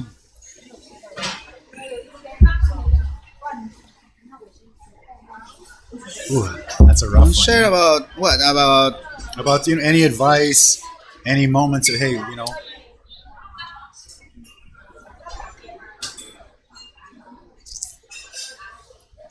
any kind of words of wisdom for anybody, the world.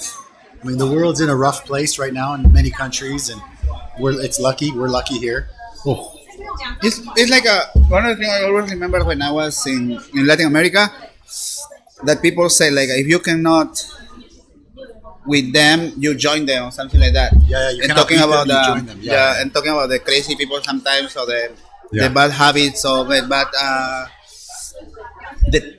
las taras de los latinos eventually, or de los peruanos a veces try to.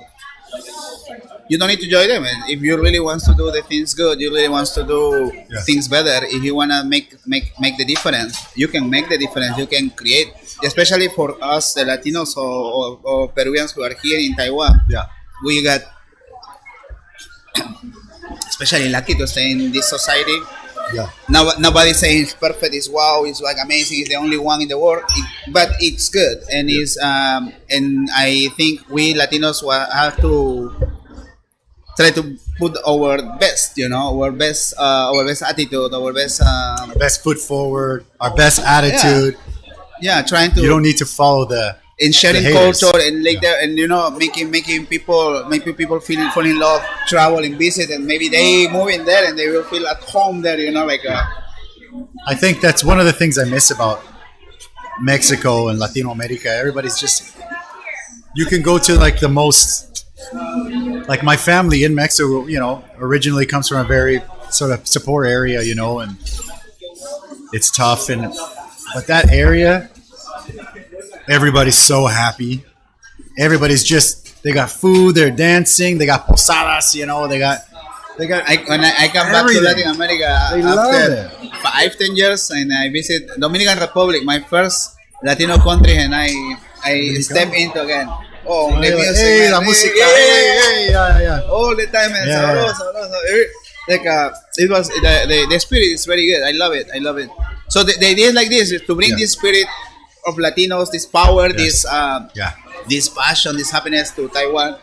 At the same time, get into the society here and make the best as we can. We can to put the name of Latinos.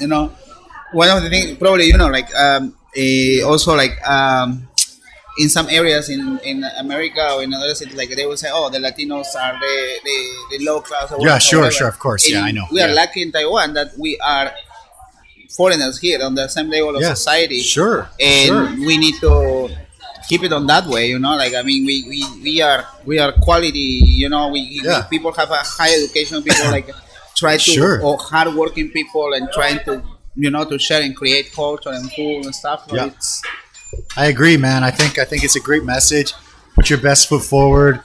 That's why we all start what we're doing, because we think, we grew up with like some passion and with some love, and we find it's great. And if we can share a little bit of that with people, that's what we're trying to do. It's good. It would be nice to make some money eventually, but that wasn't the reason we started. It wasn't the reason we started. That's why he said it's got to be something you like. So thank you for coming out, my man. I appreciate it. Thank you guys for watching the show tonight. If you guys want to follow Jorge, we actually in the description we have that's hot. Latinos Taiwan's Facebook page. The link is in the description. So follow that if you want to check out some of the Maji events. You can also check DJ Cola ICRT. DJ Cola ICRT, Facebook, Instagram, Line. All so this guy, he's got it all. And man. you can request your song, your favorite music. We can play it for you. We have salsa, bachata, trap, reggaeton. Yes. And folk. If you, for example, you are, I don't know, for example, Salvadorian or Nicaraguan or something. Oh, I want this kind of indie music. Indie music, sure, different kind of type of music. And you can find it. You can find it. Oh, wow, that's beautiful. Wow, beautiful. Check out his radio show. When's the radio show? Every Saturday at 8 p.m. on ICRT. Saturday, 8 p.m. ICRT. Check this guy out. The next time he does an event, we'll probably do something live there. It'll be fun. Try to build the Latinos here. And saludos a todos los Latinos in Taiwan. We love you guys. Appreciate it. Thank you guys for watching. And we'll see you guys next time. Bye-bye. Ciao.